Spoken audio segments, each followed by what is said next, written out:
His Excellency President Felix Tshisekedi, President of the Democratic Republic of the Congo, and His Excellency President Paul Kagame, President of the Republic of Rwanda, last March. This was considered a fundamental step towards achieving peace. This meeting was followed by a series of negotiation meetings between the parties. It served as a genuine starting point for peace and reconciliation between the conflicting parties. And during that meeting in March, the President expressed, and the Democratic Republic of the Congo expressed its willingness to open the door for serious dialogue with the M23 movement and its desire for the state of Qatar to host a series of these negotiations between the parties. Since last March, Qatar has hosted these talks towards consolidating peace and stability in the Eastern Democratic Republic of the Congo. We are holding this press conference in partnership with our partners, the United States of America and Dr. Masad Boulos. Today, he will also join me in discussing some of these important points related to this agreement, as well as the constructive steps that have been taken in Washington. Recently, the state of Qatar highly values the great sense of responsibility demonstrated by both parties in reaching this declaration and expresses its deep appreciation for the trust the parties have placed in the state of Qatar to facilitate this process.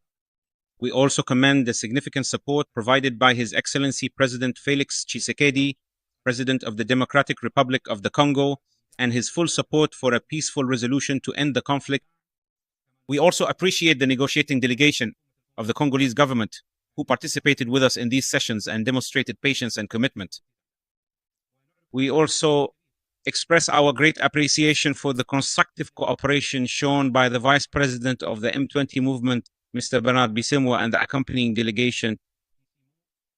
The negotiations were full of many challenges, but we succeeded. And thanks to God, we have taken a very important step towards peace by signing this declaration of principles between the two parties. The state of Qatar's efforts in this matter began when His Highness Sheikh Tamim bin Hamad Al Thani, the Emir of the state, hosted in Doha. His Excellency President Felix Tshisekedi, President of the Democratic Republic of the Congo, and His Excellency President Paul Kagame, President of the Republic of Rwanda, last March. This was considered a fundamental step towards achieving peace. This meeting was followed by a series of negotiation meetings between the parties. It served as a genuine starting point for peace and reconciliation between the conflicting parties.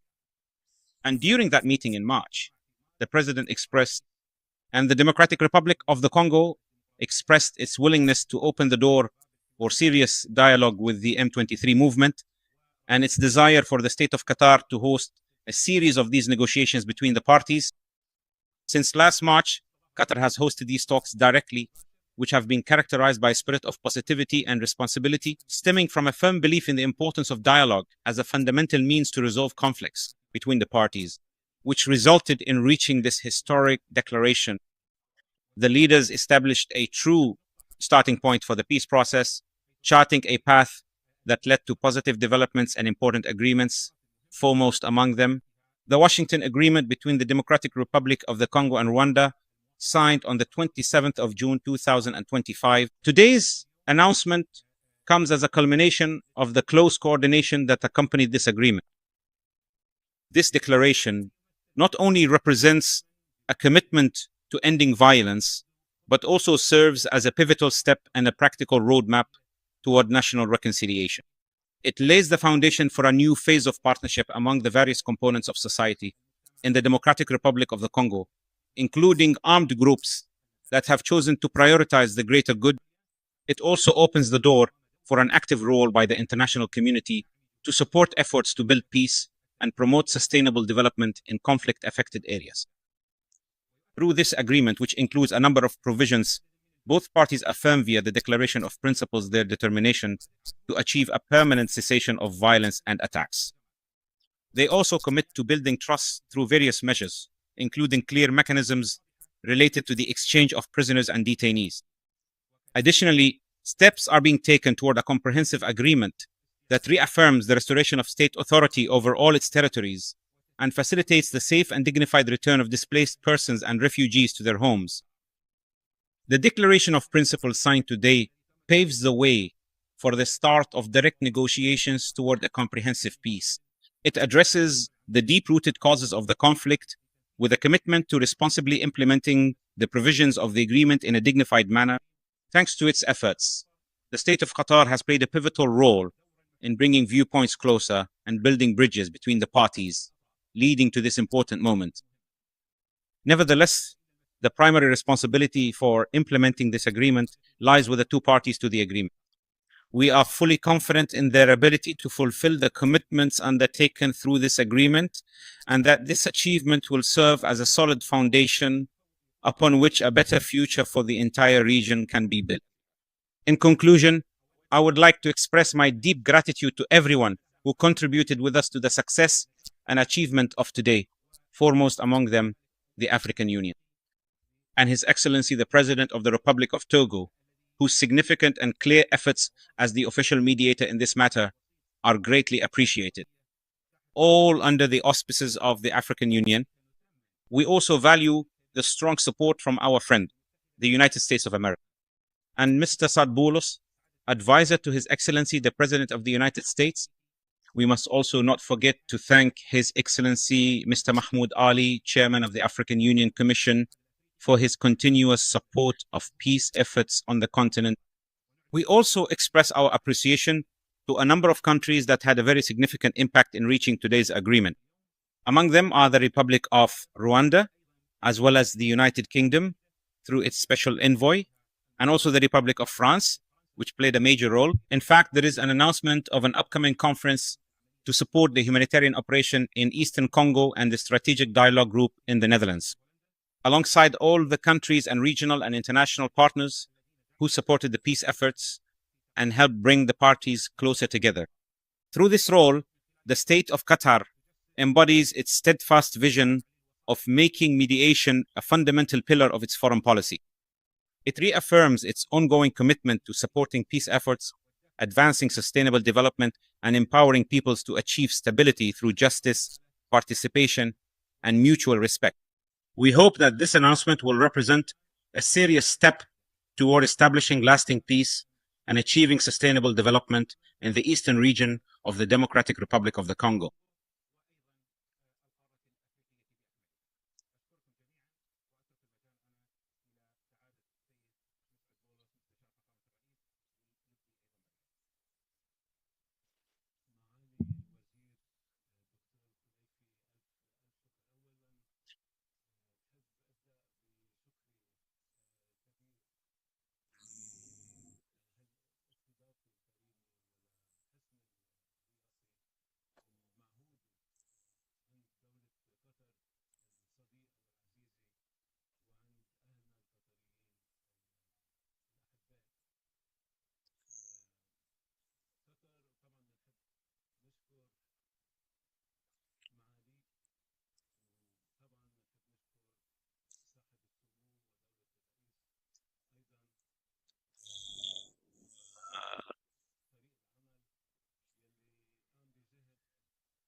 نرجع للتاريخ ممكن نرجع إلى زمن أقدم من هيك بكثير، ولكن إذا بس حبينا نحصر الموضوع بآخر 3 عقود من الزمن، نحن نعرف أن هذا الشعب وهذه منطقة عانت الكثير. هناك خسائر بالأرواح تتجاوز 6 ملايين ضحية، وعدد كبير من اللاجئين والنازحين، ما لا يقل عن 8 ملايين حاليا بين نازحين ولاجئين. فهناك مأساة إنسانية حقيقية مؤلمة جدا. فلا شك أنه حان الوقت